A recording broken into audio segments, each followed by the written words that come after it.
Gracias por visitar el canal de Ciencia Ficción y Fantasía. Por favor suscríbete para enterarte de nuevos audiolibros subidos y deja un me gusta en este video para visibilizar este canal. Muchas gracias. Audiolibro, a través de St. Dunstans hacia la luz de James H. Rawlinson. Capítulo 1. Mi entrada para Blighty. En la Guerra Mundial, no solo los hombres que iban por encima para atacar posiciones enemigas corrían grandes riesgos. Exploradores, francotiradores, patrullas, grupos de trabajo, todos arriesgaban sus vidas cada vez que se aventuraban en la tierra de nadie, e incluso aquellos que estaban comprometidos en trabajos esenciales detrás de las líneas estaban lejos de estar a salvo de la muerte o las heridas. En la mañana del 7 de junio de 1917, antes de que rompiera el alba, yo estaba con un grupo de trabajo. De repente, sobre nuestras cabezas, sonó el ominoso tamborileo y zumbido de un aeroplano. Resultó ser un avión 1, el aviador nos había visto y rápidamente se puso en contacto con la batería para la que estaba trabajando. Afortunadamente para nosotros, se había equivocado en nuestra posición exacta y evidentemente pensó que estábamos en una carretera que se dirigía hacia la línea del frente a unos 30 metros a nuestra izquierda. Los cañones enemigos, en respuesta a sus señales, abrieron fuego con un tremendo fuego, y el paisaje alrededor pronto se convirtió en un gran caos. Los proyectiles de distintos calibres se dirigían hacia nosotros con estruendo, levantando al estallar volcanes en miniatura y llenando el aire de polvo, barro y humo.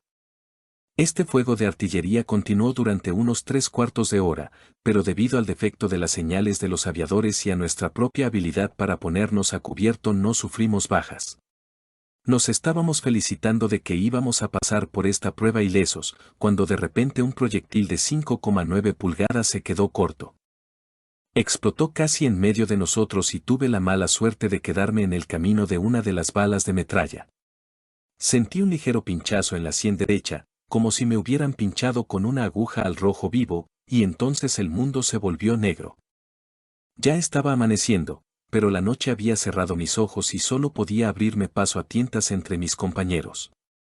Me alcanzaron alrededor de las 2:30 de la madrugada y dice mucho del servicio médico que a las 2 de la tarde me habían metido en una cama segura en un hospital completamente equipado a muchos kilómetros del lugar de mi accidente. Manos voluntarias vendaron con ternura mis heridas y me llevaron al pie de la cresta en la que nos encontrábamos. Luego me colocaron en una camilla y me llevaron pendiente arriba hasta uno de los ferrocarriles de vía estrecha que habían tendido hasta la cima de la cresta de Vimy. Luego me llevaron al final de lo que se llama la carretera y de allí me llevaron hasta una de las ambulancias que siempre están esperando allí, tristes recordatorios del trabajo que estábamos realizando. Mi primera impresión del conductor de la ambulancia fue que había caído en manos de un buen samaritano. Se preocupaba mucho por el bienestar del loco y no dejaba de acribillarme a preguntas como, ¿estás cómodo, Mac? Todos en el cuerpo canadiense eran Mac para el desconocido. Dime si voy demasiado rápido para ti, ya sabes, las carreteras están un poco accidentadas por aquí. Yo no lo sabía, pero pronto me di cuenta de ello. Sus palabras y su forma de conducir no armonizaban, si no veía un solo agujero de obús en la amplia franja de Francia por la que conducía, no era culpa suya. Nunca olvidaré la agonía de ese viaje, pero al final, magullado y conmocionado, llegué al puesto de socorro de urgencias pero no mencionaré su nombre. Algunos de mis lectores pueden conocer a los hombres que estaban allí en el momento de mi llegada, y ya hay suficiente dolor en el mundo sin que se añada innecesariamente al total. En la estación de limpieza aprendí dos cosas. Primero, que los mejores recuerdos de la guerra están en posesión de hombres que rara vez o nunca vieron el frente, y, segundo, el verdadero significado, en lo que respecta al herido Tommy, de las letras rank. Los registros oficiales dicen que significan cuerpo médico del ejército real, pero pregúntele a los hombres que han pasado por las manos del cuerpo. Se lo dirán con pintoresca vehemencia, y no habrá nada de real o médico en su respuesta. Por mi parte, espero que los 38 francos que desaparecieron de mis bolsillos mientras estaban en sus manos hayan servido para algo. Pero lamentablemente, mientras estaba en el hospital de Boulogne, quería ese dinero para satisfacer mi antojo de naranjas. Tal vez la cerveza o el aguardiente que sin duda compró me hicieron más bien que las naranjas. Ojalá que así sea. Del centro de urgencias me llevaron al hospital de Saint-Omer, que más tarde quedaría totalmente destruido por los bombardeos de los hunos. Allí, por primera vez, comprendí el peso de la calamidad que me había sobrevenido y lo que significaba realmente estar ventoso. Primero me visitó el oficial de guardia, que me quitó el vendaje y me hizo vendar la cabeza con destreza. Después vino un sacerdote de la iglesia a la que yo pertenecía, que me administró los ritos de la iglesia. Luego vino la matrona auxiliar, que trató de animarme preguntándome si quería que le escribiera alguna carta a casa. Ante mis ojos interiores empezaron a aparecer visiones de un anuncio de periódico, muerto de heridas. Pero, aunque un poco alarmado, más por las atenciones que me habían dispensado que por mi estado físico, la idea de quedarme fuera de combate nunca pasó por mi mente.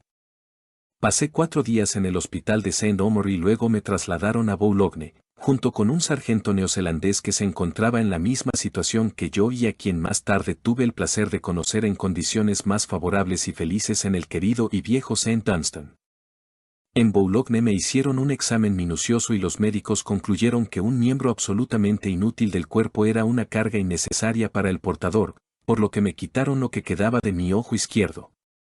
Seguía esperando en vano que mi ojo derecho, que estaba lejos de mi herida, pudiera recuperar la vista, pero a medida que pasaban los días y la oscuridad de la noche me envolvía, me alarmé y un día pregunté al oficial del hospital por qué me levantaba constantemente el párpado derecho. A decir verdad, me asusté mucho al pensar que estaban considerando quitarme el ojo que me quedaba, pero no di señales externas de mi miedo.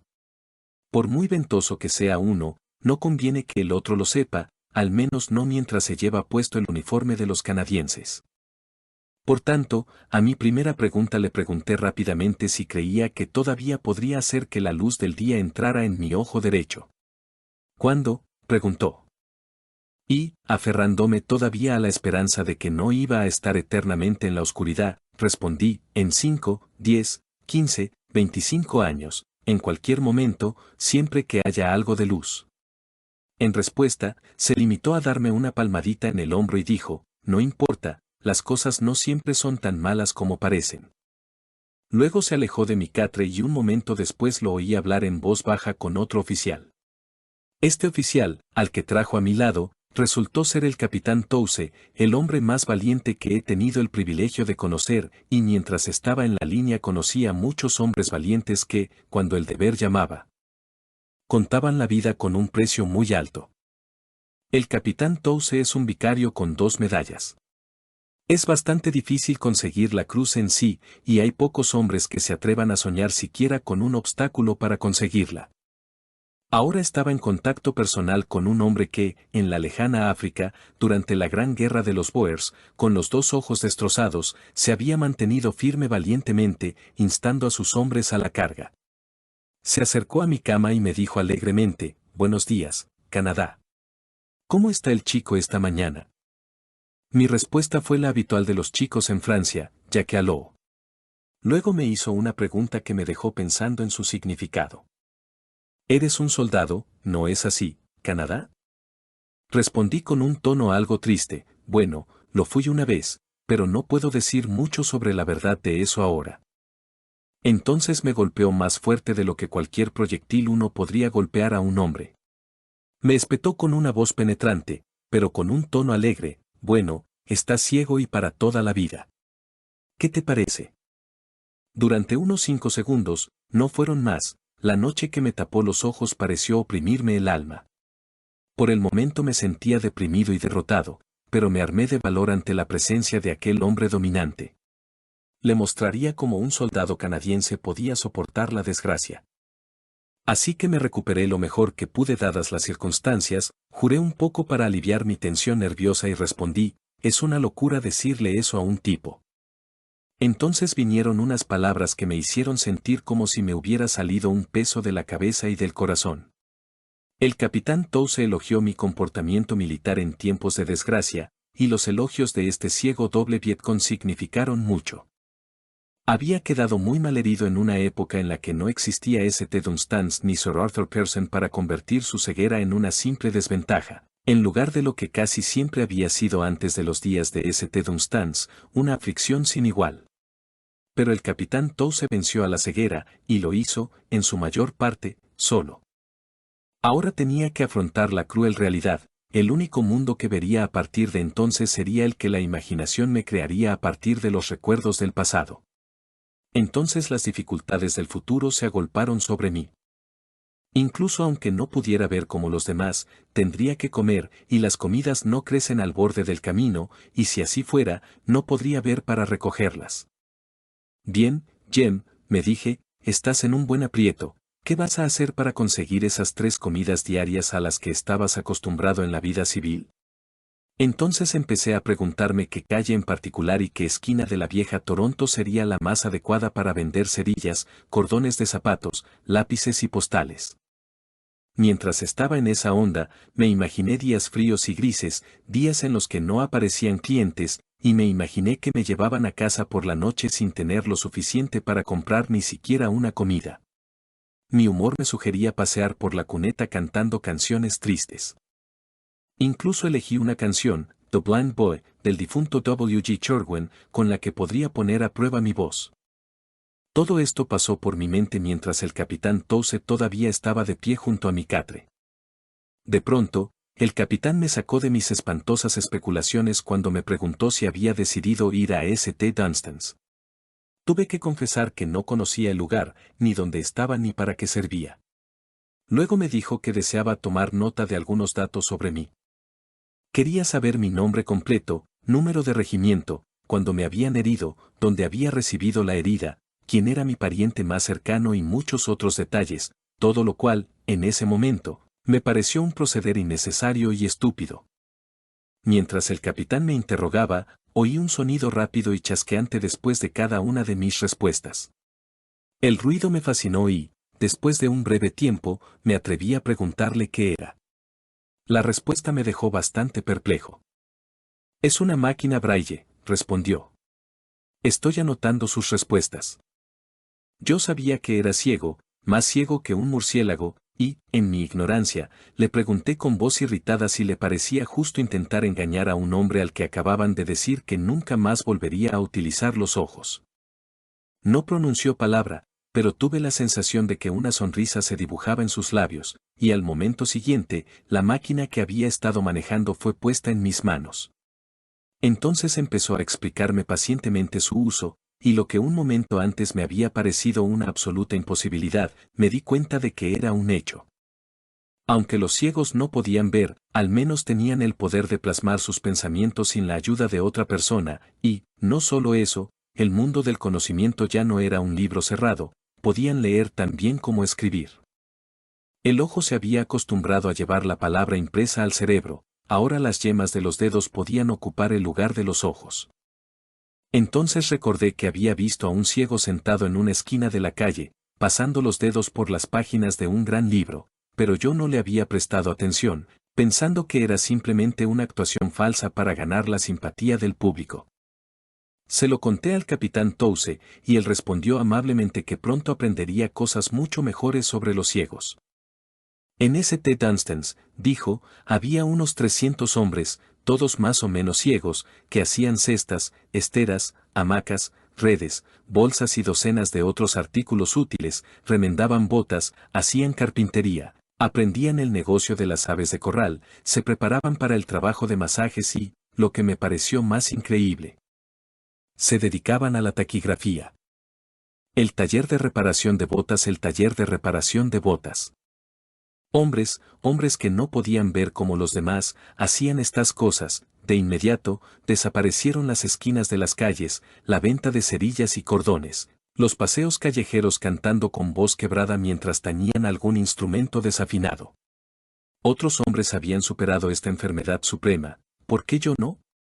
Boulogne y este encuentro con el capitán Touse me habían salvado. La tristeza desapareció, al menos por el momento, y todo mi ser se animó con una gran resolución, la resolución de ganar en la batalla de la vida, aunque tuviera que luchar contra terribles adversidades. Capítulo 2. En Inglaterra. Poco después de esto, recibí con alivio la noticia de que me iban a enviar a Inglaterra. Para mí, era la tierra prometida, en la que me prepararían para ocupar mi lugar como miembro útil e independiente de la sociedad. El viaje a Dover fue agradable y estimulante, el trayecto a Londres, un poco tedioso. Pero un incidente que ocurrió a mi llegada a la estación de Charing Cross me conmovió como ninguna otra cosa en mi vida, y mi desgracia me pareció, por el momento, casi una bendición. Me enseñó que los corazones laten bien y con sinceridad, y que a mi alrededor había hombres y mujeres deseosos de animarme mientras jugaba el juego de la vida. Era una de las floristas de Londres, una de esas mujeres que religiosamente esperan a los trenes hospitalarios y derraman sobre los soldados heridos las flores que no han vendido, flores, sin duda, que en la mayoría de los casos no se venden con ese fin caritativo. Cuando los asistentes me bajaban del tren y me colocaban en una camilla, me tocaron suavemente y me pusieron en la mano un gran ramo de rosas. El acto fue acompañado por las palabras: «Aquí estás, Tommy. Estas rosas te ayudarán a animar un poco las cosas cuando llegues al hospital. Buena suerte, amigo, que te mejores pronto». La voz era áspera y poco musical. La gramática y el acento demostraban que había sido entrenada en los barrios bajos, pero el acto amable, las palabras comprensivas, me tocaron el alma. El acto me resultó muy agradable, pero las flores no significaban nada. En respuesta a los buenos deseos de la muchacha, le contesté que ya no veía tan bien como antes y que también me habían quitado la facultad de disfrutar del perfume de las flores. Tal vez había otros muchachos heridos que podían apreciar la belleza y el aroma de las flores mejor que yo, y que sería mejor que las pusiera en una de sus camillas. Pero me las dejó y, con una voz en la que pude detectar una lágrima, dijo: «Bueno, amigo, si no puedes ver, puedes sentir. Déjame darte un beso». Asentí con la cabeza, y entonces recibí el primer beso de los labios de una mujer que había tenido desde que dejé mi hogar, y luego ella falleció, pero el recuerdo de ese beso permanece, y permanecerá mientras dure la vida. Me llevaron al Hospital St. George y de allí al Hospital General N. Grados II de Londres, antiguo St. Mark's College, en Chelsea. En esta institución conocí por primera vez a uno de los genios de la época actual, un hombre que pasó su vida trabajando no con arcilla ni mármol ni madera ni metal, sino con seres humanos, tomando los restos de la vida y moldeándolos en recipientes útiles. Sir Arthur Pearson, un verdadero hacedor de milagros. Un hombre que ha dado el equivalente de ojos a cientos de personas ciegas, que ha permitido a muchos hombres que se sentían desvalidos enfrentarse valientemente a la batalla de la vida, enseñándoles a considerar su aflicción como nada más que una pequeña desventaja. Hace unos años, como todo el mundo sabe, Sir Arthur era uno de los periodistas y editores más destacados del Imperio Británico, el verdadero fundador del periodismo imperial. En la cumbre de su carrera, cuando era todavía relativamente joven, fue atacado por la ceguera. No permitió que una cosa así lo venciera, conquistó la ceguera y se dedicó a ayudar a otros a vencerla. Pronto se convirtió en el líder de la educación de los ciegos en Gran Bretaña y, a pesar de su discapacidad, fue elegido presidente del Instituto Nacional para Ciegos y fue la estrella guía de muchas organizaciones establecidas para ayudar a los ciegos. Cuando estalló la guerra, su éxito como organizador y su poder como maestro hicieron que las autoridades lo eligieran para cuidar de los ciegos del ejército y la marina. Señor Arthur Pearson, señor Arthur Pearson. Mi encuentro con Sir Arthur se produjo de la siguiente manera. La puerta de la sala estaba abierta, lo supe por la suave brisa que soplaba sobre mi cama.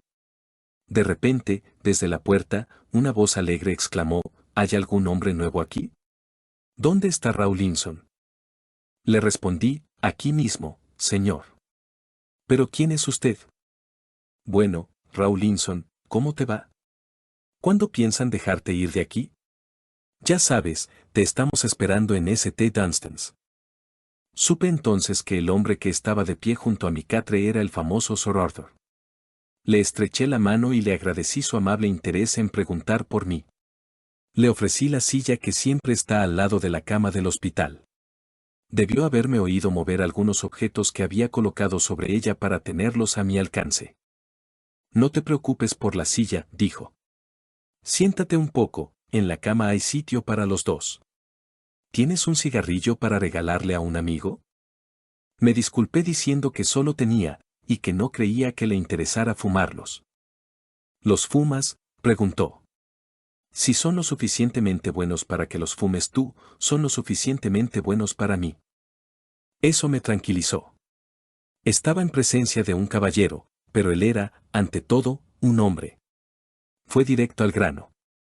Nunca somete a nadie a esa pesadilla del soldado, una serie de preguntas aparentemente intrascendentes, conoce los datos de cada hombre que probablemente caiga bajo su dirección mucho antes de que lo visite.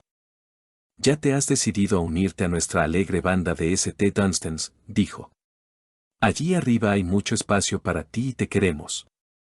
En este punto quisiera señalar que el N Grados 2 General era una especie de escuela preparatoria para St. Dunstans. El ayudante de uno de los establecimientos de St. Dunstans, ya fuera la casa, el colegio o el bungalow, venía a leer los periódicos y a hablar con los hombres que iban a estudiar con él. De este modo, habíamos obtenido mucha información sobre Sir Arthur y conocíamos al hombre incluso antes de conocerlo, pero el ser evocado por nuestra imaginación no se parecía en nada al hombre real. No venía a tu cama para compadecerte de tu desgracia. Era totalmente diferente del visitante medio, cuyo único objetivo parecía ser inculcarte algún texto apropiado, a menudo muy inapropiado, teniendo en cuenta tu condición, de las Sagradas Escrituras. Bueno, estaba conmigo y hablamos y fumamos, el caballero y el soldado raso, ambos ciegos, pero ambos ignorando por completo el hecho. Durante nuestra conversación, la oscuridad pareció desaparecer y vi una gran luz, la batalla podía ganarse y yo la ganaría. Después de aquella conferencia, supe perfectamente que no sería una carga para nadie, por más ciego que fuera.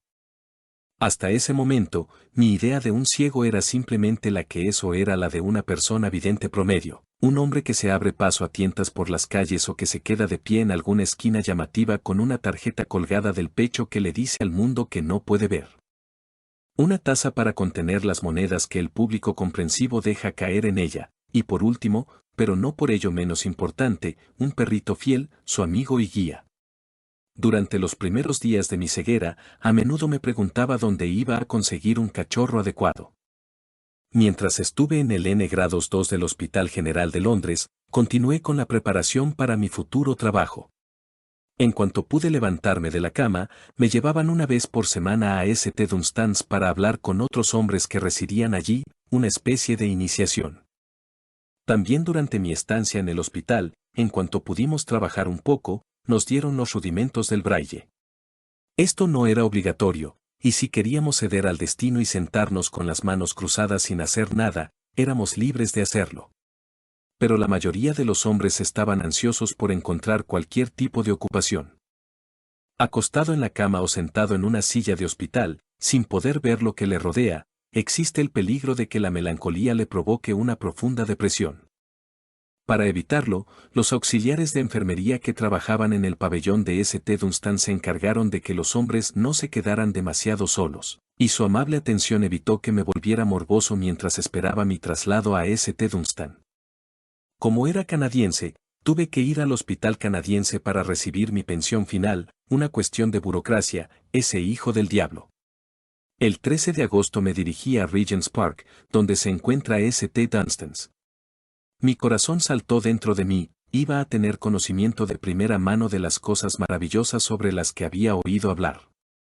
Iba a aprender cosas que me pondrían fuera de la clase de los que tienen palos, tazas de hojalata, cartas colgadas del cuello y perros pequeños.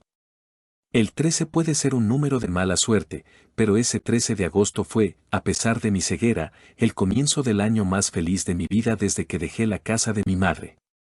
De camino a St. Dunstans, fui desde Marble Arch hasta Orchard Street, luego en autobús por Orchard Street, Upper Baker y Baker Streets, pasando justo por Marylebone, a la derecha de la cual se encuentra el famoso Museo de Cera de Madame Tussaud, y luego continué hasta la estación de metro de Baker Street. Justo después de la estación de metro está Clarence Gate, una de las entradas a Regent's Park. Al entrar en el recinto, seguimos las vías del parque hasta que llegamos a dos columnas de piedra blanca. Tengo recuerdos dolorosos de estas columnas. Durante las 2 primeras semanas después de mi llegada a St. Dunstans, me encontré con ellas con frecuencia y de una manera nada agradable. Estaba ansioso por encontrar mi camino sin ayuda, y esas columnas siempre parecían interponerse en mi camino.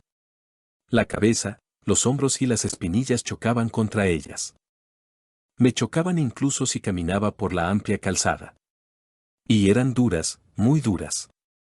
Al principio eran una pareja de auténticos ogros, pero al final los vencí y pude caminar junto a ellos con aire alegre, silbando una melodía desafiante. Capítulo 3. En St. Dunstan. Cuando llegué a St. Dunstans, el lugar estaba prácticamente desierto. Eran las vacaciones de verano y todos los hombres estaban fuera, ya fuera en sus casas de las Islas Británicas o en uno de los anexos de St. Dunstans. Sir Arthur se encarga de que nadie se quede sin sus vacaciones. Torquay y Brighton estaban a poca distancia, y en estos balnearios había casas de descanso para los hombres de St. Dunstans. Desde entonces, la asistencia ha aumentado tanto que se ha visto necesario abrir otros centros de vacaciones. Es a estos lugares a donde van los colonos ciegos. Cuando los muchachos regresaron, el trabajo comenzó en serio. He estado hablando de St. Dunstans. Ahora es apropiado que dé una descripción de esta meca de los ciegos, o, como decimos, de aquellos que no ven tan bien como otras personas.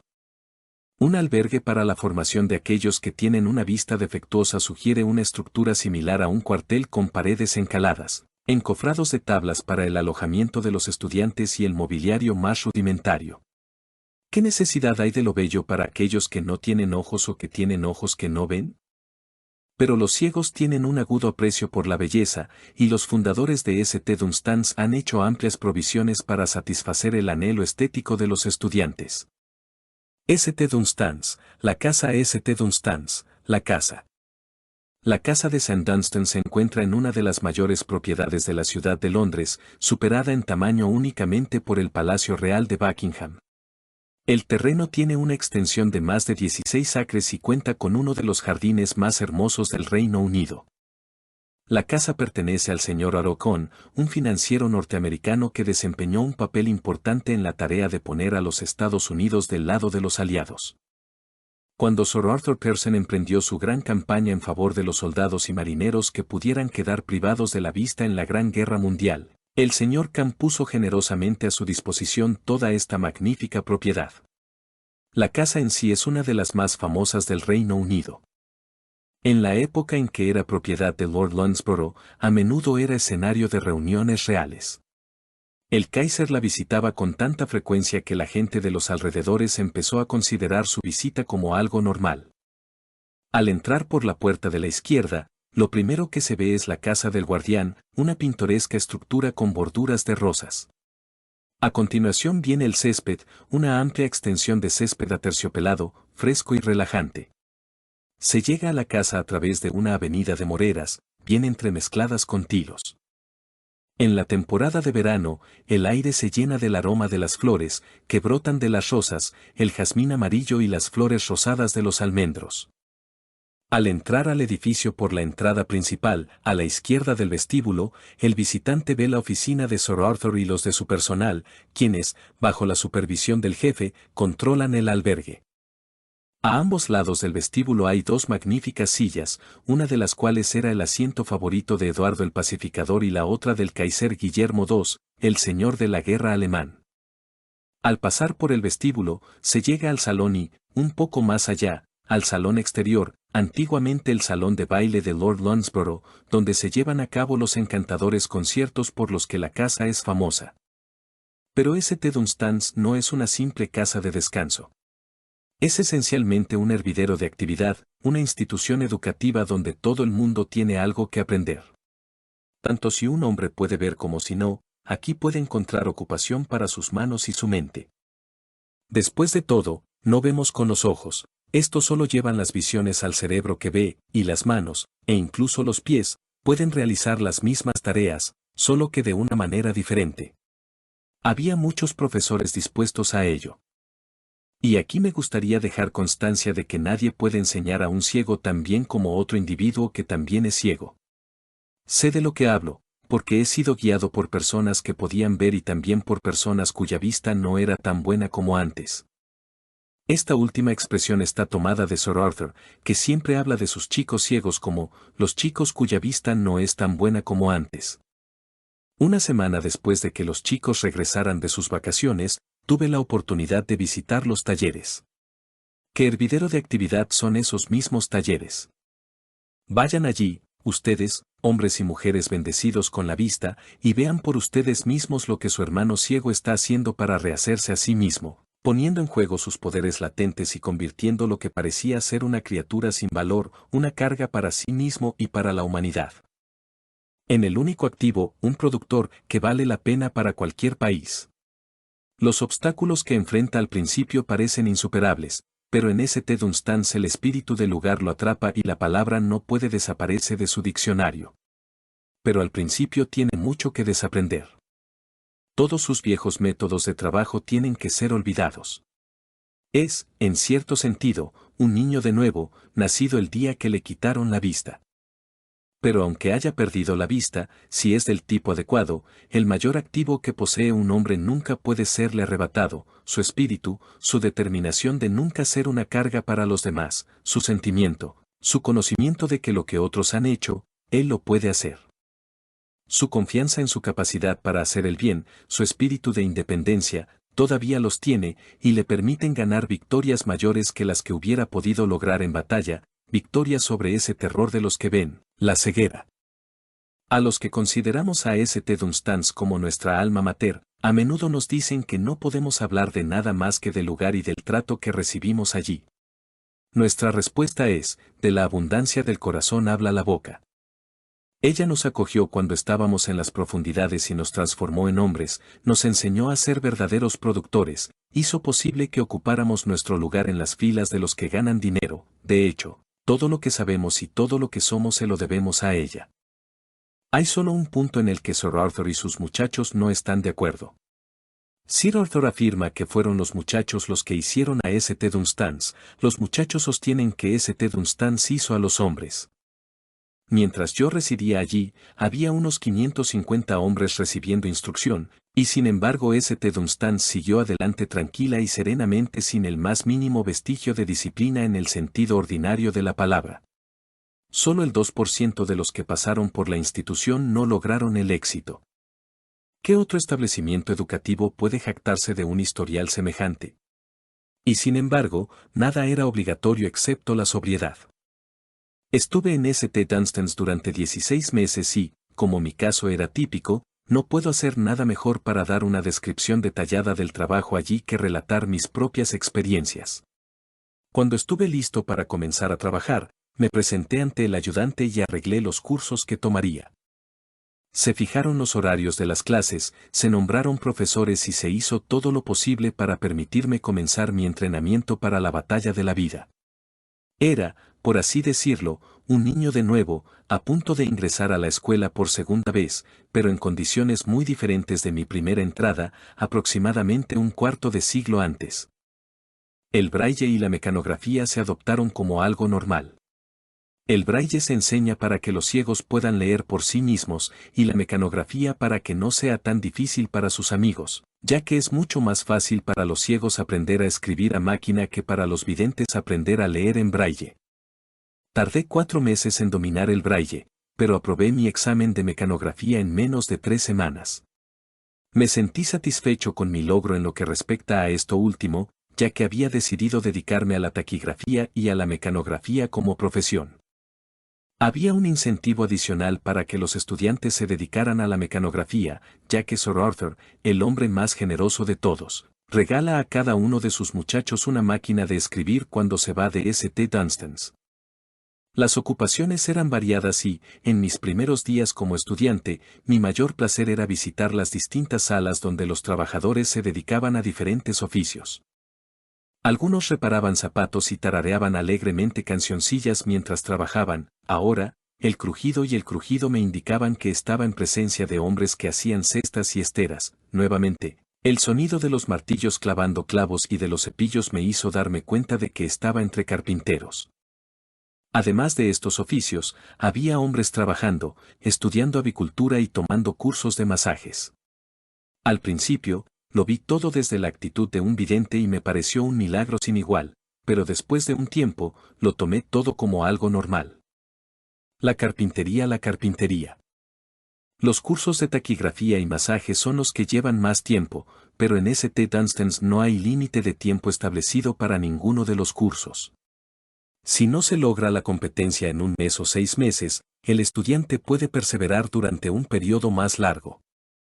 St. Dunstan's es un hogar hasta que se logra la competencia en la profesión elegida. Hasta competente era la exigencia de Sir Arthur a sus muchachos, y con pocas excepciones, perseveraron hasta que él quedó satisfecho. El tiempo de trabajo efectivo de cada hombre era de unas 3 horas y media al día. De esto se desprende que no todo era trabajo en St. Dunstan's. Si bien el objetivo principal de la institución es formar a hombres con discapacidades graves, otro gran objetivo es alegrarles la vida y crear en ellos ese espíritu optimista, la moral de la vida, que es la mitad de la batalla. Capítulo 4. Braille. A menudo me han preguntado, ¿qué es el braille? ¿Son letras en relieve? El braille fue creado por un francés llamado Louis Braille en 1829 y, con unos pocos cambios insignificantes, se mantiene hoy en día tal como salió de las manos de su inventor. La base del sistema consiste en 6 puntos en relieve encerrados en lo que se llama una celda, de esta manera. Los puntos se enumeran de la siguiente manera: puntos de la izquierda, 1, 3, 5, puntos de la derecha, 2, 4, 6, para facilitar la lectura. Los puntos se disponen en celdas correspondientes a la celda base, y cada celda es una letra o contracción. En el braille de grado 2 hay en total 82 signos de palabras y letras. Las letras del alfabeto son las siguientes. El punto 1 representa la letra A, los puntos 1 y 3 la letra B, los puntos 1, 2 la letra C, los puntos 1, 2, 4 la letra D, y así sucesivamente. La disposición de los puntos en la celda proporciona no solo todas las letras del alfabeto, sino también signos que representan palabras y frases. Comencé a estudiar braille con la señorita Gilles, una dama de Nueva Zelanda, como instructora, mientras estaba en el hospital St. Mark. Primero me dieron una caja de madera llena de agujeros. Mi maestra me mostró cómo poner clavos con cabezas grandes en esos agujeros, colocándolos en celdas que correspondían con el alfabeto braille. Después de que logré captar el principio del braille por medio de los clavos, que, por cierto, con frecuencia me los clavaba en los dedos en lugar de en los agujeros, me dieron una tarjeta con el alfabeto escrito en ella. Al principio, los puntos parecían informes y vacíos, y cuando me preguntaron qué número sentía, deseé tener los ojos, ya que era completamente incapaz de transmitir a mi cerebro la letra que tenía bajo los dedos. La parte más difícil del braille para el principiante no es introducirlo en la cabeza, sino lograr que los dedos ocupen el lugar de los ojos. Pero solo es necesario perseverar para conseguir el toque adecuado e iluminador en las puntas de los dedos. Los hombres que perdieron la vista en la guerra se enfrentaron en la mayoría de los casos a graves dificultades. Sus manos estaban endurecidas por el trabajo y sus dedos callosos por el trabajo en las trincheras. Uno de mis camaradas, cuando le dieron su tarjeta en braille, luchó un rato con ella y luego exclamó: «Ojalá dejaran esta tarjeta bajo la lluvia hasta que los puntos se hincharan hasta el tamaño de los pomos de una puerta, entonces podría ser capaz de leerla». La sala braille. La sala braille. Antes de dejar St. Mark's ya dominaba las 10 primeras letras del alfabeto, pero pronto aprendí que si uno no persevera, pierde el toque. Después de dejar St. Mark's, pasé 3 semanas sin hacer nada en Folkestone. Como resultado, cuando llegué a St. Dunstan's tuve que empezar de nuevo con el braille. Mi maestra en St. Dunstan's, la señorita Guinevere, demostró ser tan paciente como la señorita Gilles. Pero la paciencia es una virtud característica de todas las mujeres que instruían a los niños ciegos en la sala de braille, y entre ellas había algunas de las damas más conocidas de Inglaterra, 4 de ellas con títulos. Estas maestras se sientan durante horas para obligar a los hombres a meterse la lengua, en muchos casos contra su voluntad, hasta que dominan el misterio de juzgar correctamente el número y la disposición de los puntos bajo la punta del dedo. La teoría del braille puede ser entendida en 6 semanas por el estudiante promedio, pero se necesitan de 4 a 6 meses para cultivar el tacto de tal manera que los dedos ocupen fácilmente el lugar de los ojos. Una vez que se domina la lectura del braille, se pasa a la escritura, una operación aún más difícil. Cuando aprobé satisfactoriamente mi examen tanto en lectura como en escritura, entré en ese lugar santísimo, la sala de taquigrafía. Los 4 profesores de esta sala son todos ciegos. Nuestro profesor era el cabo Charles McIntosh, que había perdido ambos ojos y su pierna derecha mientras estaba con la fuerza expedicionaria de Galípoli. He dicho que hay 82 signos en braille de grado 2, pero la taquigrafía braille contiene 680 signos de palabras y letras que deben aprenderse de memoria. Me esperaba una tarea hercúlea, pero gracias a mi tenaz esfuerzo y a la paciencia de mi instructor, lo logré tan bien que en pocas semanas pude tomar notas taquigráficas con la misma rapidez que un taquígrafo vidente promedio. Mientras tanto, había estado trabajando diligentemente en mi mecanografía y bajo la amable instrucción de la señorita Dorothy Charles Dickens, nieta del gran novelista, pronto había adquirido suficiente velocidad y precisión para calificar para trabajar. Capítulo 5. El espíritu de Sam Dunstan. Para dar una descripción adecuada del trabajo que se realiza en St. Dunstan's y del espíritu del lugar, es necesario hablar del personal del albergue. Ya he hablado extensamente del paciente sacrificio de los profesores de braille, el espíritu que demuestran anima a todo el personal. El trabajo de la SUBEAD es digno de elogio. Muy pocas de estas nobles mujeres viven realmente en el lugar, la mayoría de ellas viven en anexos que les ha proporcionado la dirección de St. Dunstan's.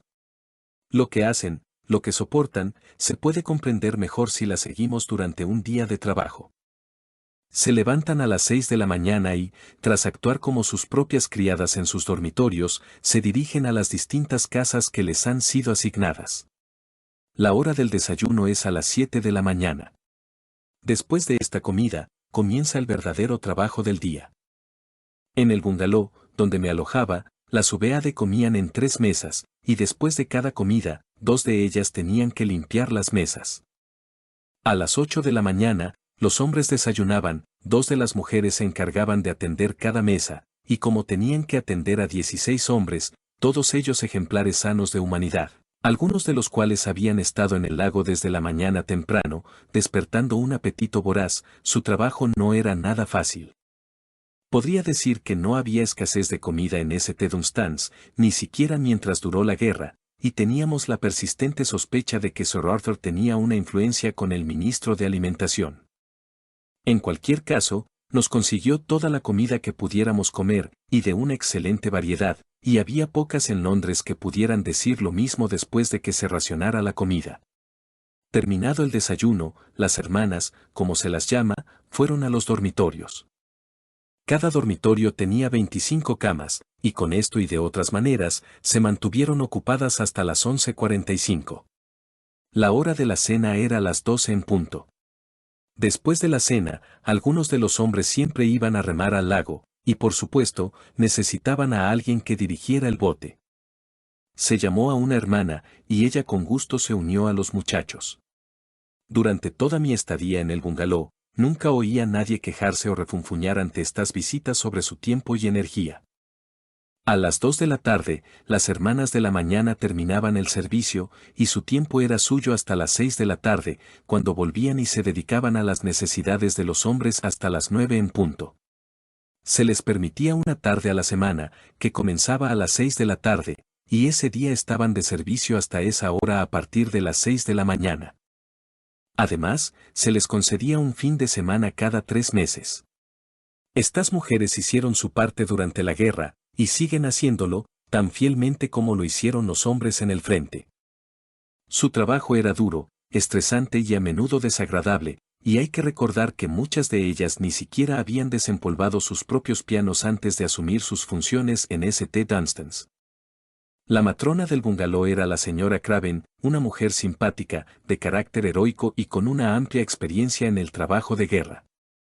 Tiene 2 medallas sudafricanas y durante 12 meses fue matrona del hospital de Bar-le-Duc, al que Fritzsche una vez llamó ese maldito hospitalcito británico, a solo 8 millas detrás de las líneas de Verdún. En un momento en que los alemanes estaban ejerciendo su máximo poder para abrirse paso y estaban haciendo de la destrucción de hospitales y la limpieza de puestos una especialidad.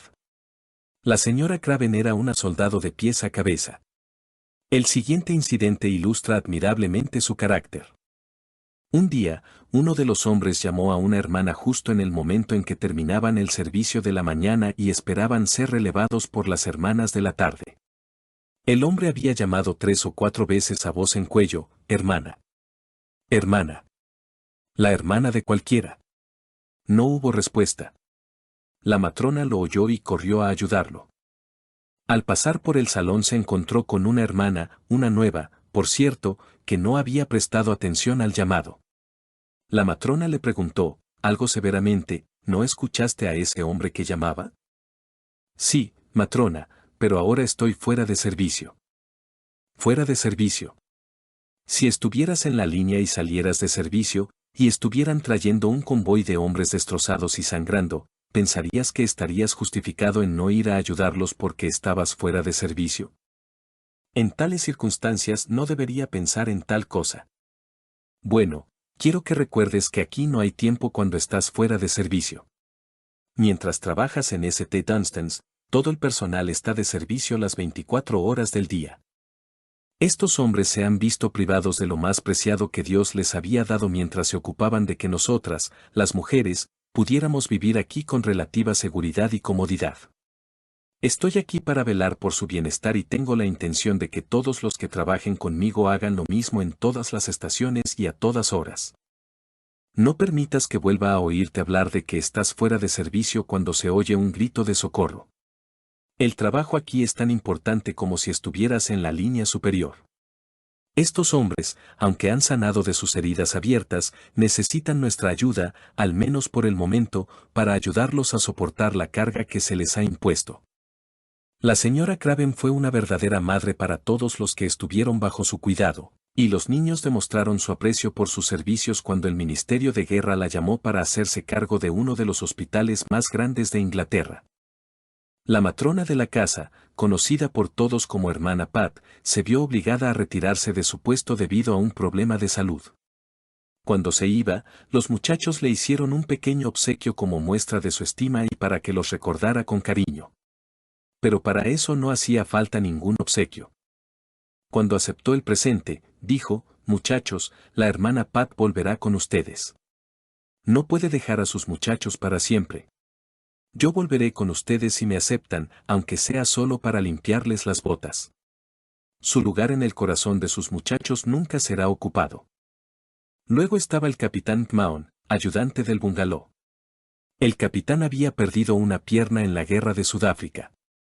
La operación no había tenido éxito y el skipper, como lo llamábamos cariñosamente, pasó muchas horas dolorosas. Por lo que yo sé, en una ocasión soportó un sufrimiento extremo durante 36 horas seguidas. Estaba claro para todos que era necesaria una segunda operación.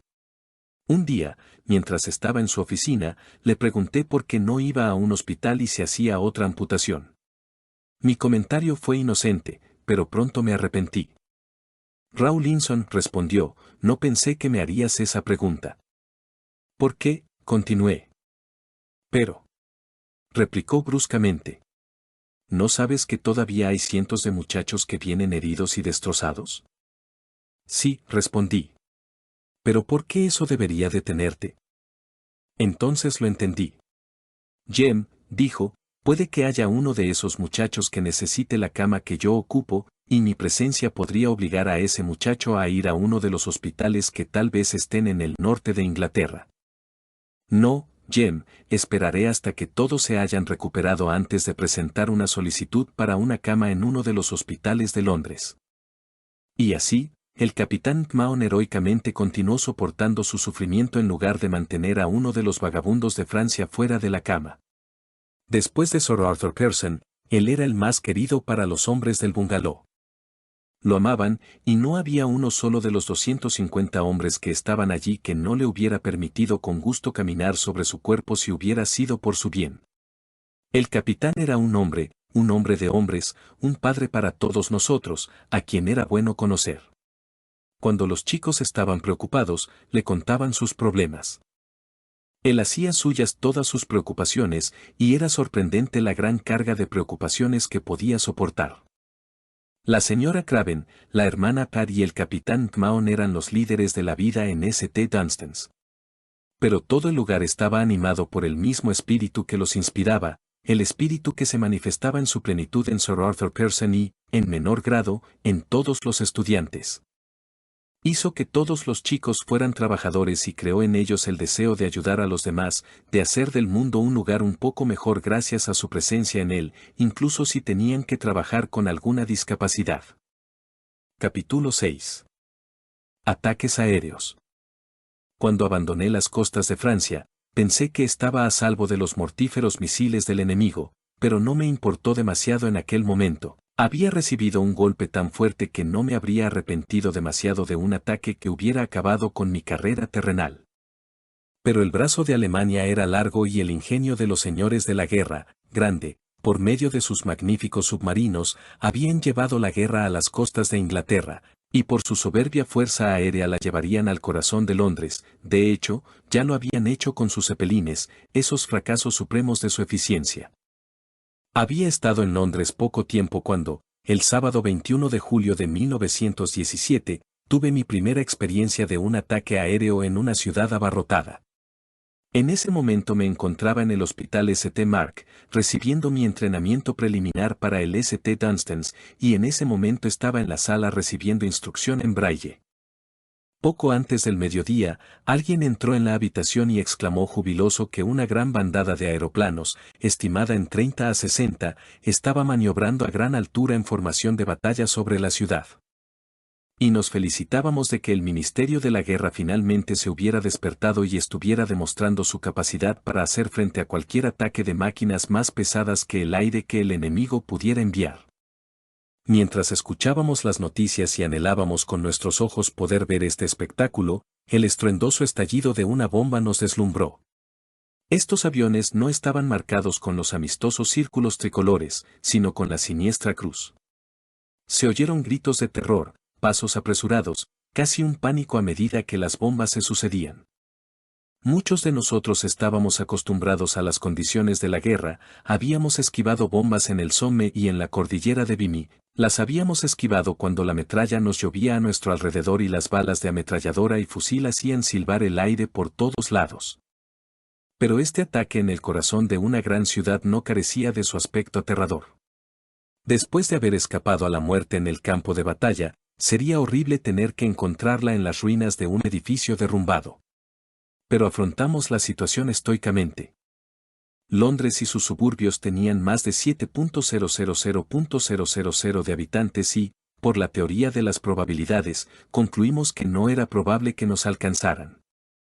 Este fue el primer éxito de un avión 1 sobre Londres, el único en el que consiguió algo de valor desde un punto de vista militar. Una bomba hizo estallar una esquina de la Oficina General de Correos, St. Martin's in the Field, y casi interrumpió todo el sistema telegráfico que llevaba mensajes hacia y desde los cuarteles militares.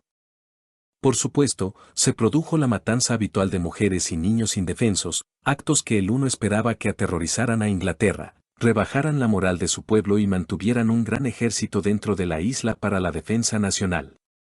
Que poco conocía a la raza británica.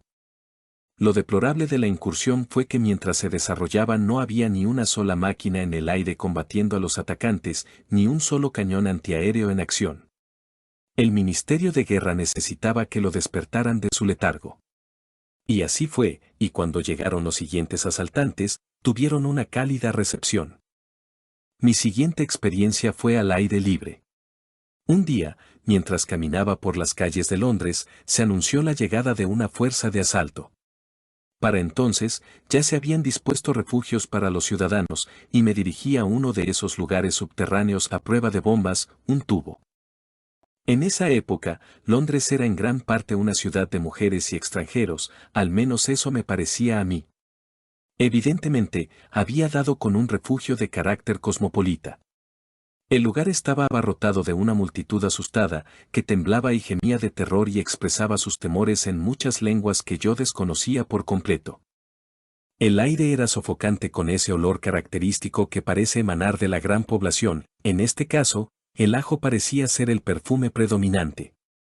Sin embargo, era una multitud mixta, y las mujeres vestidas de seda se codeaban con mujeres con vestidos andrajosos, todas movidas por un mismo pensamiento, la autoconservación. La mayoría de ellas, a juzgar por sus gritos y jadeos, estaban casi locas de terror. Pero entre ellas había heroínas. Dos mujeres que estaban a mi lado mantenían una animada conversación. Oiga, dijo uno, ¿no es hora de que termine esta guerra? ¿Por qué no paran? Hace más de 6 noches que no me acuesto y me estoy cansando de todo esto. La respuesta reflejaba el verdadero espíritu de la mujer británica promedio, un espíritu que estaba haciendo mucho para ganar la guerra. Lisa, replicó el compañero del primer orador, con voz algo indignada, Bill está allí, ¿no? Está tratando de impedir que ese maldito nos trate como a las mujeres de Bélgica y Francia. Le pasa esto todos los días, y todavía sonríe y se la mete. No puedes hacer que te diga que pares. Sigue así hasta que ese británico desaparezca de un puñetazo. Esta ruda y humilde mujer Cockney mostró el mismo espíritu que demostraba el cuerpo auxiliar femenino del ejército en Francia. Las chicas de este cuerpo se encargaron de hacer el trabajo que hacían los hombres que se consideraban instalados permanentemente en puestos a prueba de bombas. Es más, lo hicieron bien. Tomemos este ejemplo. Durante la ofensiva alemana de 1918, algunas de estas chicas trabajaban en comedores a poca distancia detrás de la línea del frente.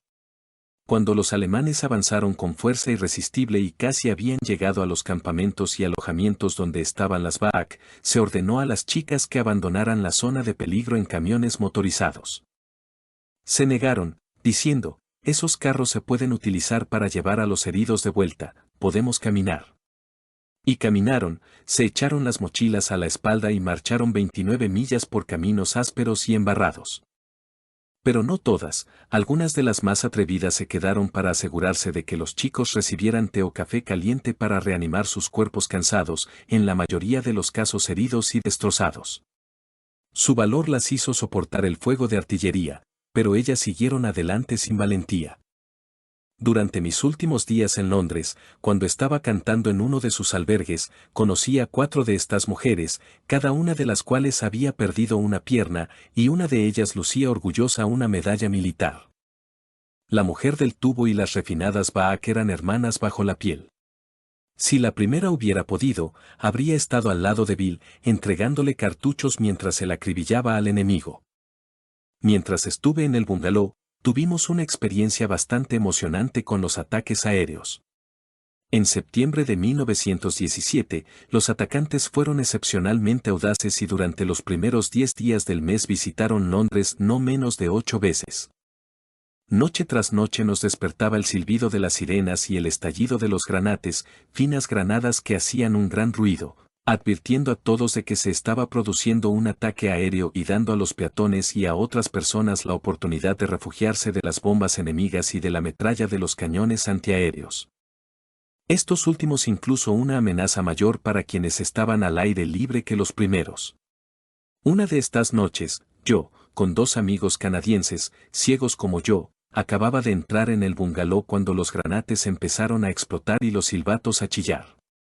La cama estaba descartada. Además, la directora, la señora Craven, se levantaría enseguida para cuidar de sus hijos. Como era de esperar, apareció la matrona y colocamos uno de los Davenport frente a una alegre chimenea. ¿Todos ustedes, muchachos, se sienten bien?, preguntó la directora. Antes de que tuviéramos tiempo de responder, los cañones antiaéreos abrieron fuego. Parecía que disparaban directamente sobre el bungalow, pues los trozos de metralla resonaban en el techo como si fueran grandes granizos.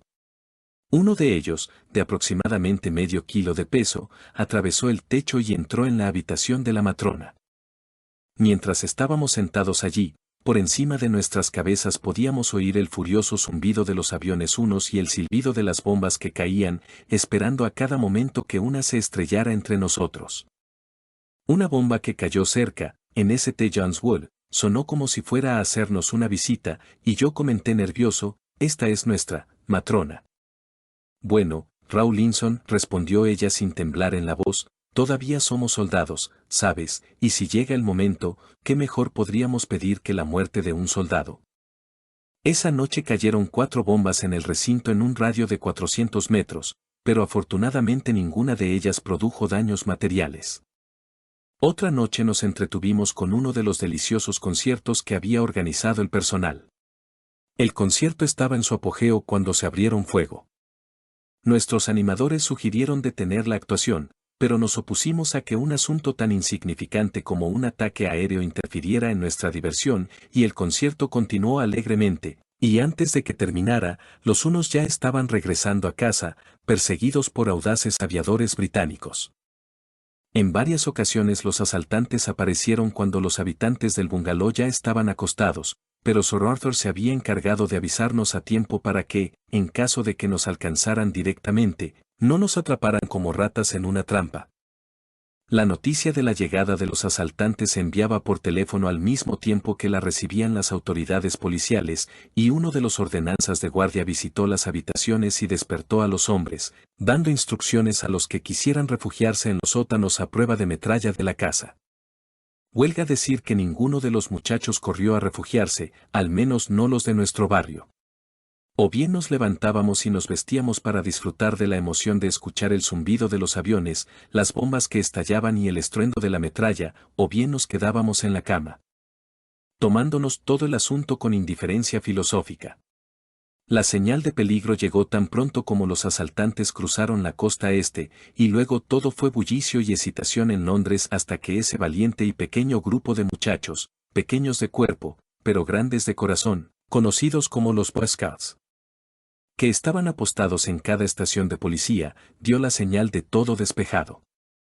Sin duda, muchos de nosotros nos sentíamos un poco ventosos durante estos ataques, pero en presencia de nuestros compañeros no lo demostrábamos.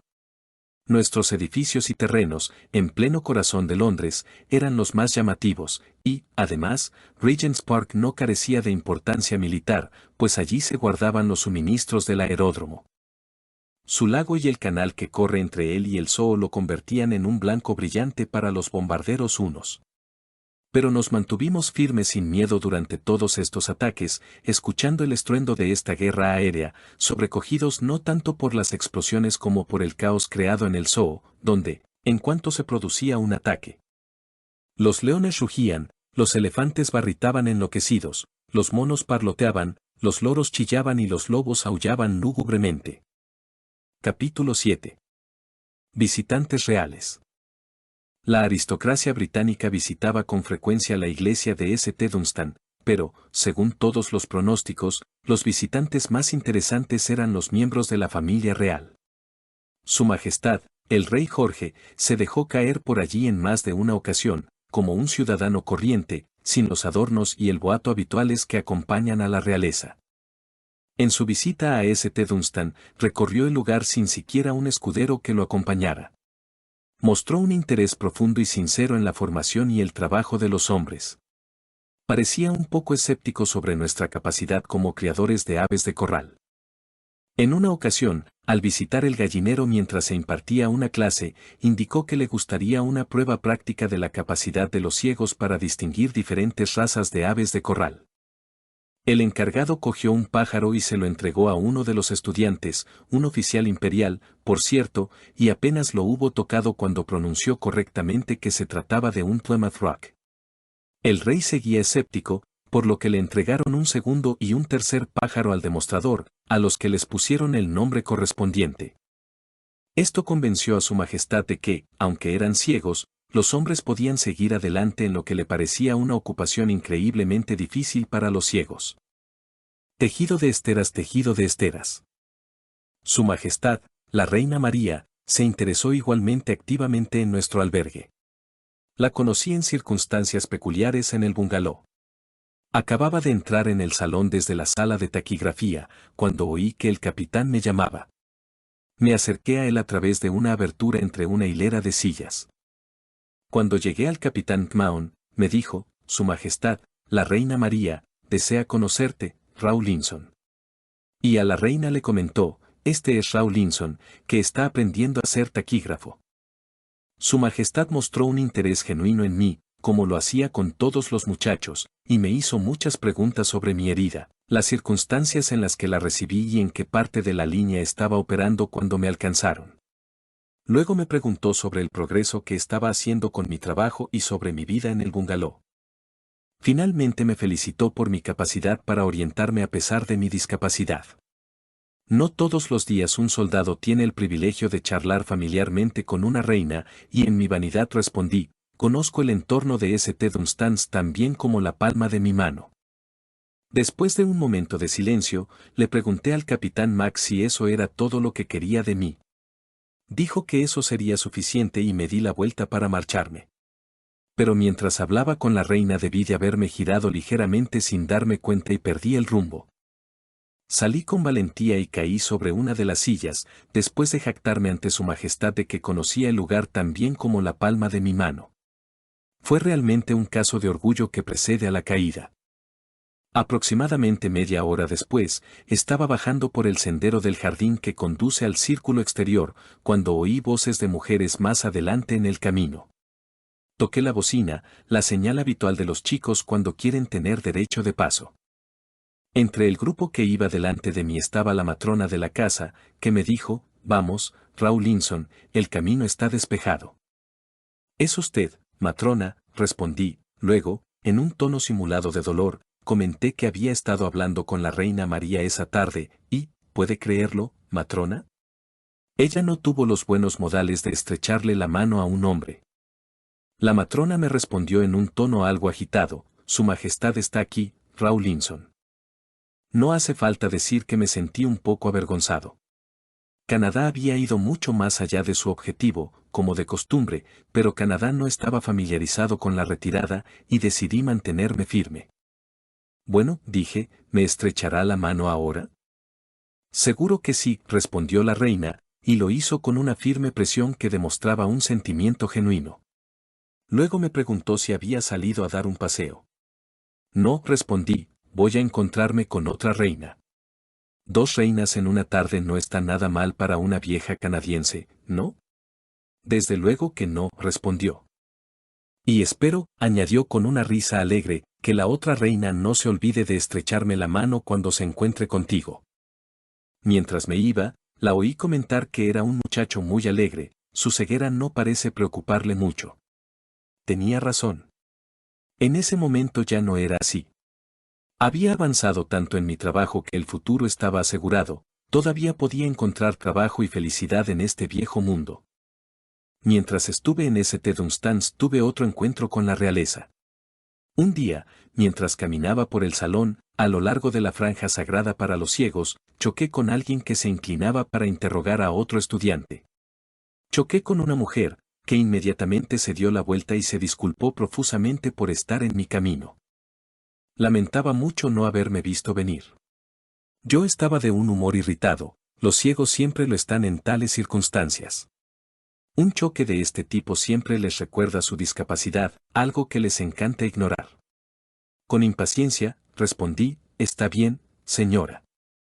Pero si ustedes, las personas con ojos, cuando nos visiten, recordaran que hay algunos hombres aquí que no pueden ver tan bien como antes, eso nos facilitaría las cosas. Ella se disculpó de nuevo y tomó mi mano, dándole una presión tan cordial y comprensiva que me sentí un poco avergonzado de mí mismo por mis palabras apresuradas.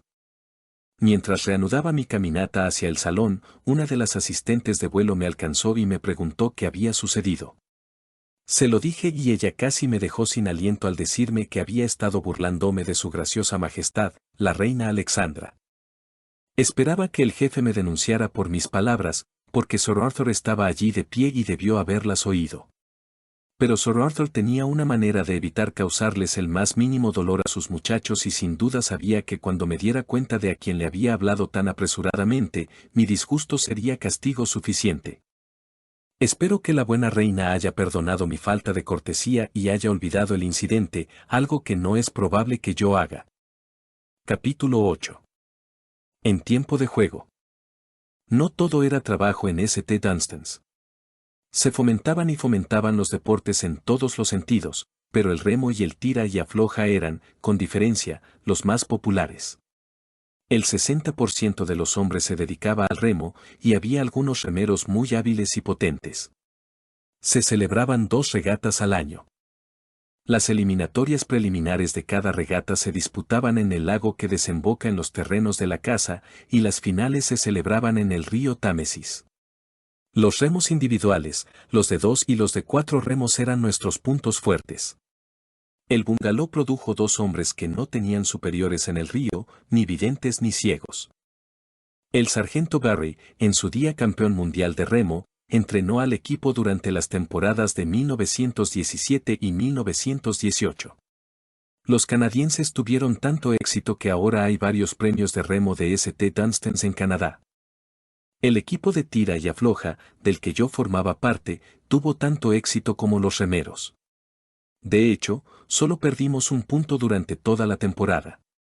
Tratábamos a todos los que llegaban por igual, estaban allí para que los detuviéramos y nos encargábamos de que vinieran. La siguiente era nuestra canción de guerra, la cantábamos al entrar en el campo y la cantábamos al salir. Los Canucks están contra la cuerda, contra la cuerda, contra la cuerda. Sus pechos están llenos de esperanza, llenos de esperanza, llenos de esperanza. Le dicen a los equipos contra los que tiran. Que están ahí para ganar la copa. Canadienses, pongan su granito de arena, demuestren su valentía.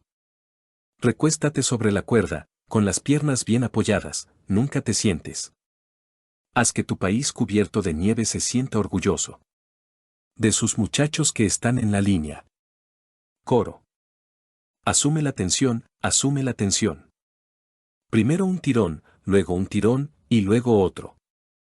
Los chicos están tirando, los chicos están tirando. Sí, están tirando con fuerza. Asume la tensión, asume la tensión. Primero un tirón, luego un tirón, y luego otro. Ellos vendrán, ellos vendrán. Porque los lobos del bosque están ganando una vez más. No es una poesía muy elaborada y lamentablemente deficiente en métrica y rima, pero ciertamente significó mucho para nosotros cuando escuchamos a nuestros seguidores cantarla. La cantamos con la melodía de Over There. Para ser justos con mis camaradas, debo declararme culpable de haberla compuesto. El peso medio del equipo era de solo 145 libras, pero lo que les faltaba en peso lo compensaba con coraje. El equipo fue elegido entre 15 canadienses, todos los cuales estaban en el bungalow en ese momento, y 7 de los 9 hombres que componían el equipo eran ciegos negros. Sin embargo, este equipo superó a otros 500. He oído a algunos de los hombres de los otros equipos preguntarse, ¿por qué siempre nos detienen? Somos más pesados, hombre por hombre somos más fuertes y tenemos más vista que ellos. Uno de los oponentes descubrió el secreto y se expresó así: sé lo que es lo que ellos mismos llaman energía, es el vigor que ponen en el juego, es el entusiasmo que tienen por todo tipo de deporte. Estuve alojado cerca de algunos de ellos en el Somme, siempre eran los mismos, tanto dentro como fuera de la línea. Dio en el clavo. Los canadienses tenían energía, determinación y no se rendirían ante la derrota, ni siquiera en el deporte.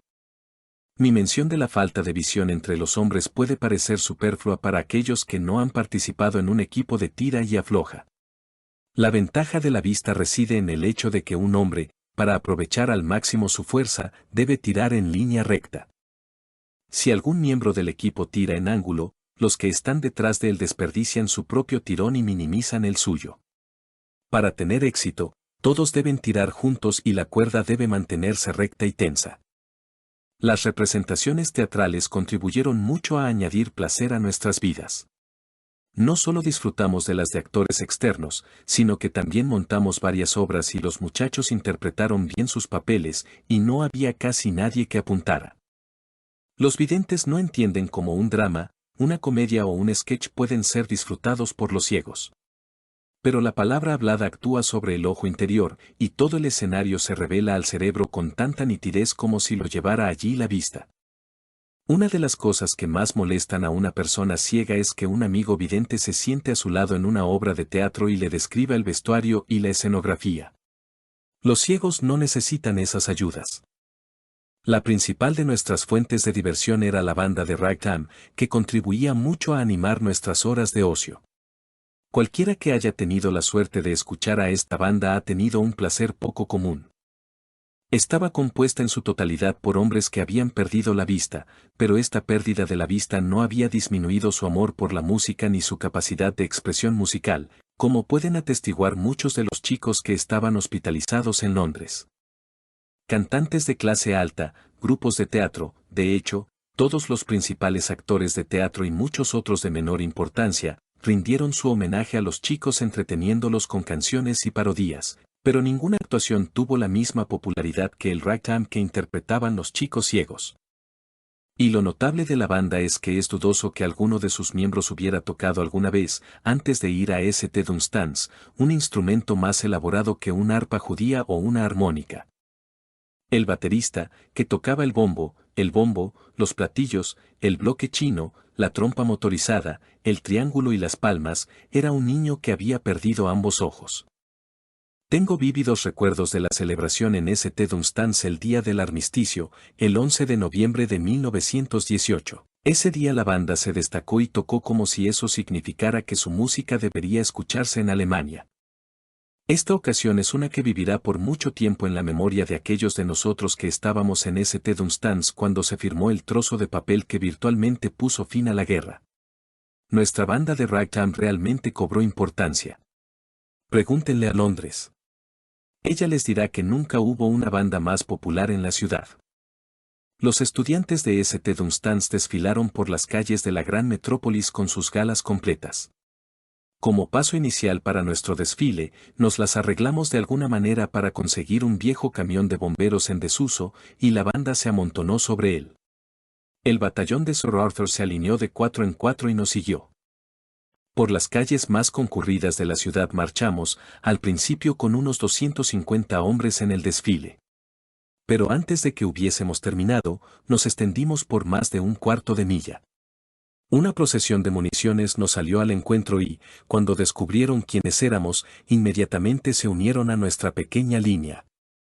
Marchamos hacia el Palacio de Buckingham y allí nos detuvo nuestro líder, un canadiense, por cierto.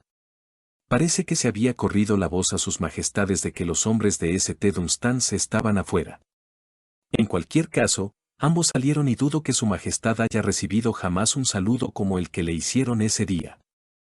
El sargento mayor George Eads, un pionero canadiense, hizo ondear los colores con una bandera que no podía medir más de un pie cuadrado, pero su majestad tomó el saludo y lo respondió. 4 canadienses ciegos, 4 canadienses ciegos. Además de las diversiones ya mencionadas, se celebraban bailes con frecuencia y se disfrutaban muchísimo.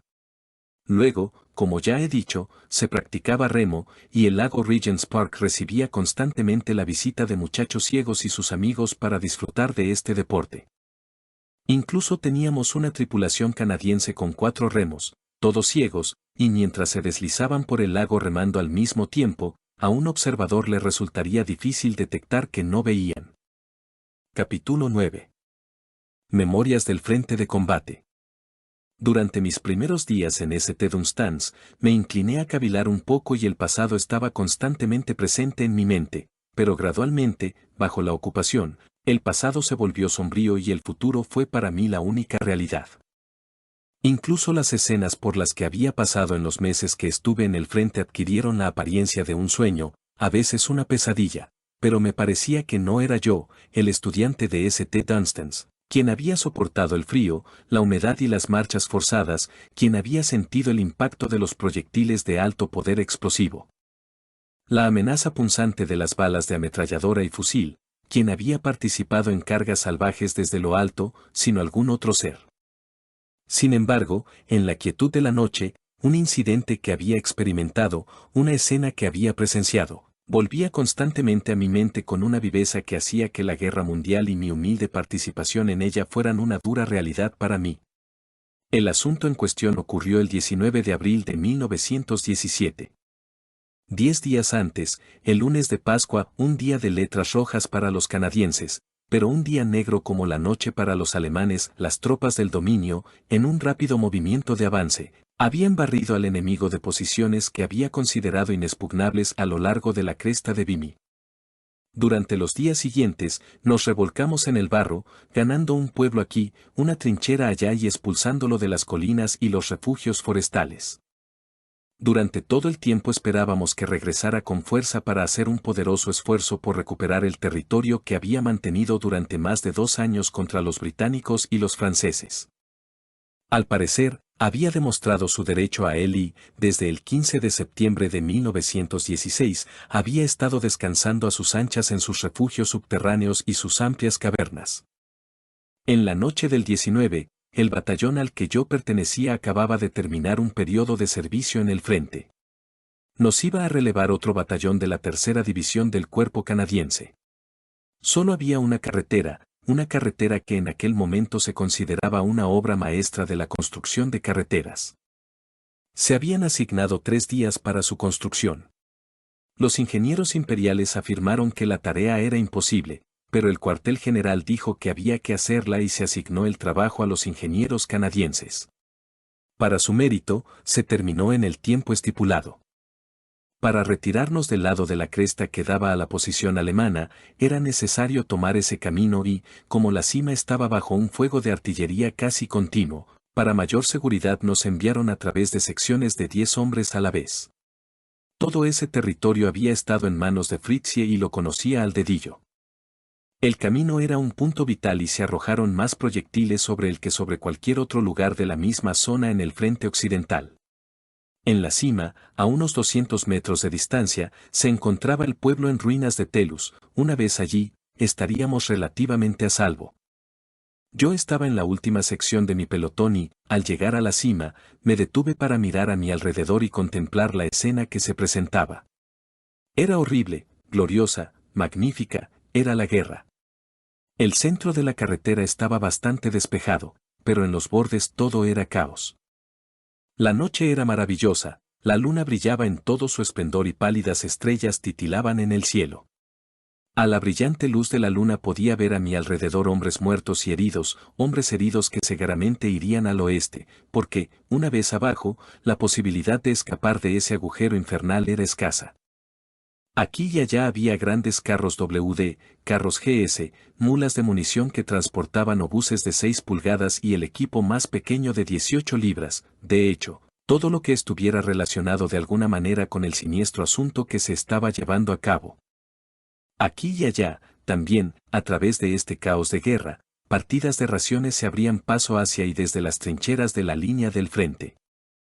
Justo cuando llegamos a la cima de la cordillera, ese espolón de Francia que había cobrado tantos tributos a Jun y Alay, oímos un grito de advertencia: manténganse al borde de la carretera. Nos sorprendió la advertencia. El centro de la carretera estaba relativamente limpio, mientras que hacia los bordes estaba cubierto hasta los tobillos de barro pegajoso, y habíamos estado dando tumbos en un lodazal durante los últimos 11 días.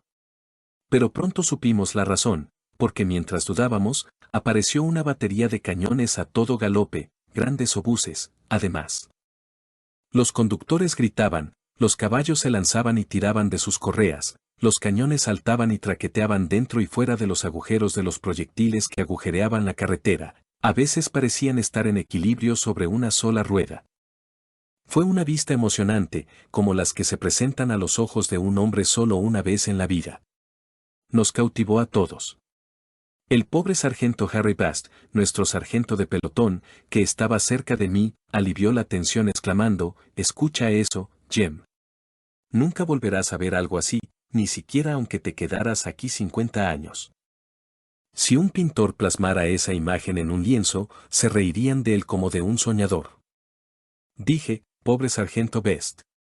Había visto el espectáculo de su vida, pero no tardó mucho en disfrutarlo, porque en el siguiente viaje, cuando ya estaba listo para ir a Londres a recibir su comisión, fue enviado al oeste por una bomba lanzada desde un mortero de trinchera. Harry era un poco estricto, pero era totalmente justo y, lo mejor de todo, un soldado meticuloso. ¿Cómo es que casi todos los buenos se llevan, o parecen llevarse, la peor parte? Sin duda, la mayoría de ellos juegan con la mala suerte. Pero luego corren riesgos que el soldado que antepone la seguridad nunca corre. Capítulo 10. El punto de vista de los cielos. Cuando comencé a escribir esta narración personal, tenía 2 ideas principales en mente. La primera era que ninguna obra escrita sobre la guerra mundial estaría completa sin algún relato de la transición del soldado de Kaki a Muftí. La segunda, y a mi juicio la más importante, era mostrarle al hombre mismo, que sufría una discapacidad grave. Que una de las mayores verdades de esta vida nuestra es que no hay nada que un hombre no pueda hacer, si tiene que hacerlo. Esto necesita una explicación. Hay pocos hombres que hayan salido de esta guerra tal como entraron en ella. Aparte de las heridas que han sufrido, existe inevitablemente una nueva perspectiva de la vida, adquirida por su estancia en las trincheras. No importa quién sea el hombre, no importa cuán firmes sean sus opiniones sobre la gestión de este viejo mundo, su estancia allá ha cambiado su punto de vista. Toda su actitud mental ha experimentado algo así como una revolución en el crisol de la guerra. Arriba en la línea, vio las cosas desnudas, vio la vida y la muerte en toda su desnudez. El barniz de la llamada civilización se ha desgastado y el hombre real se muestra a través de él.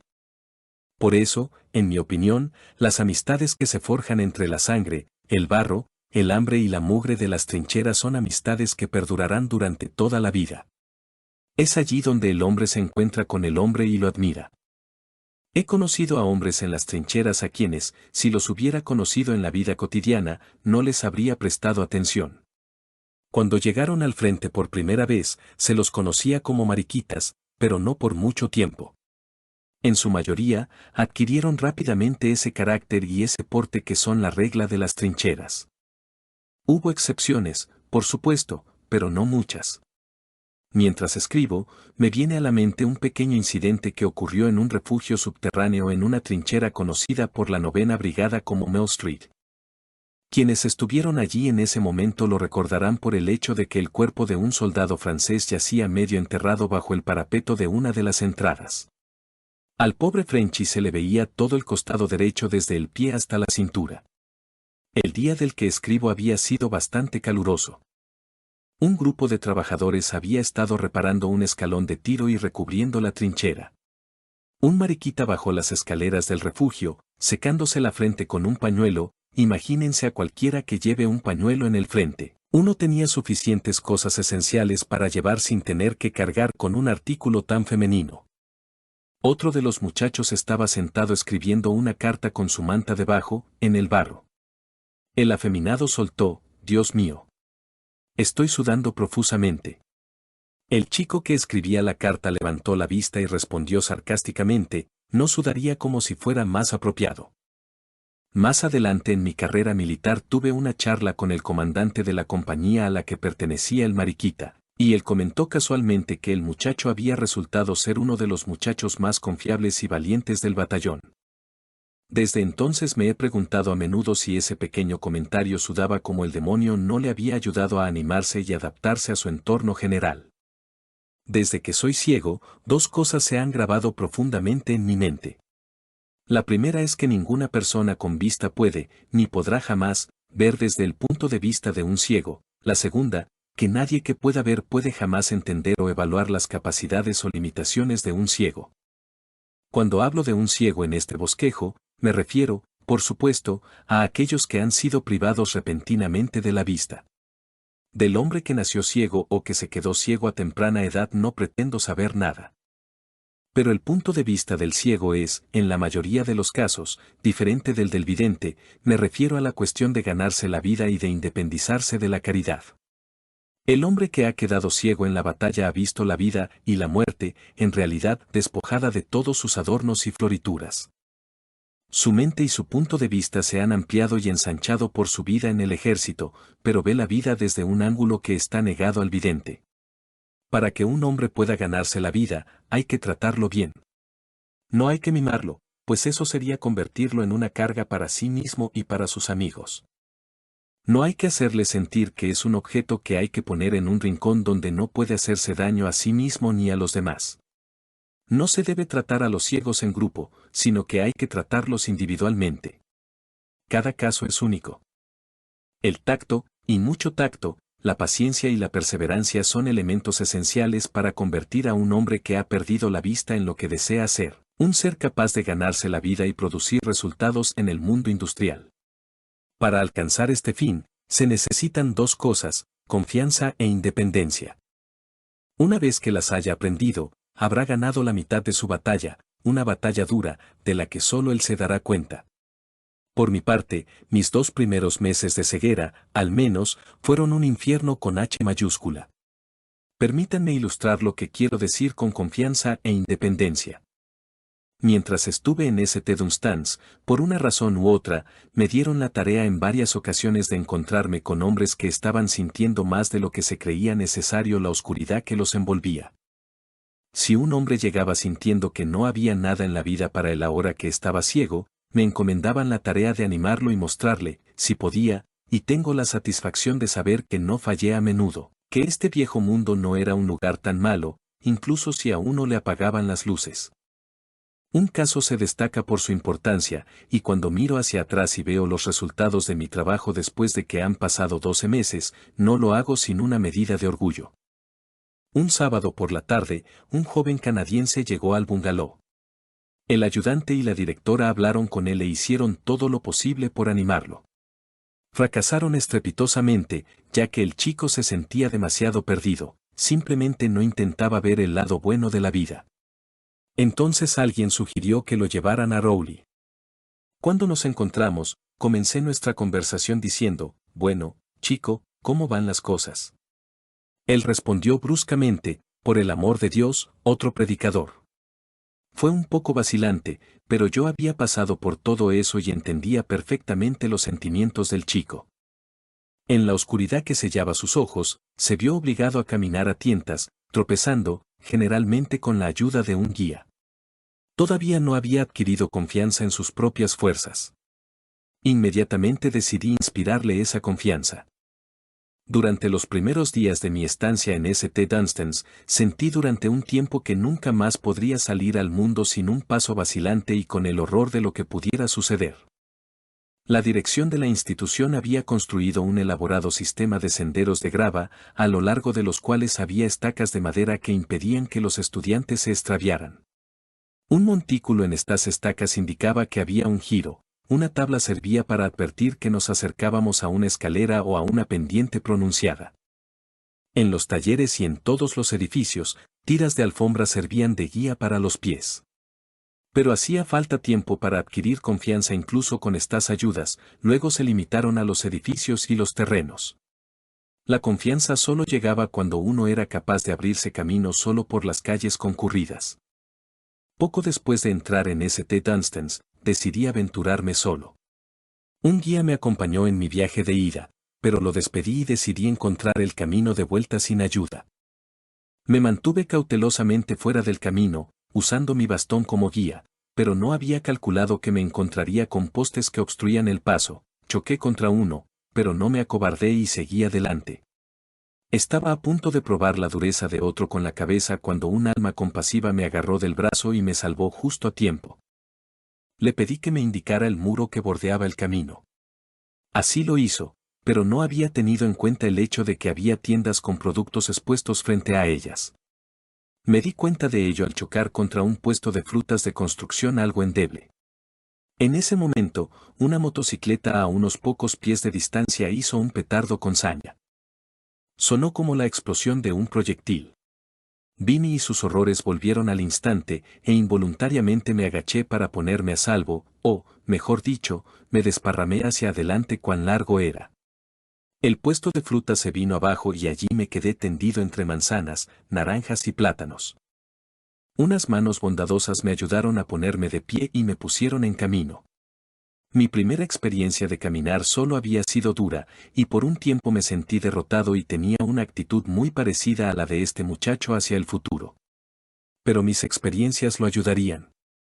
Había vencido a tiempo y podía caminar libremente sin siquiera la ayuda de un bastón.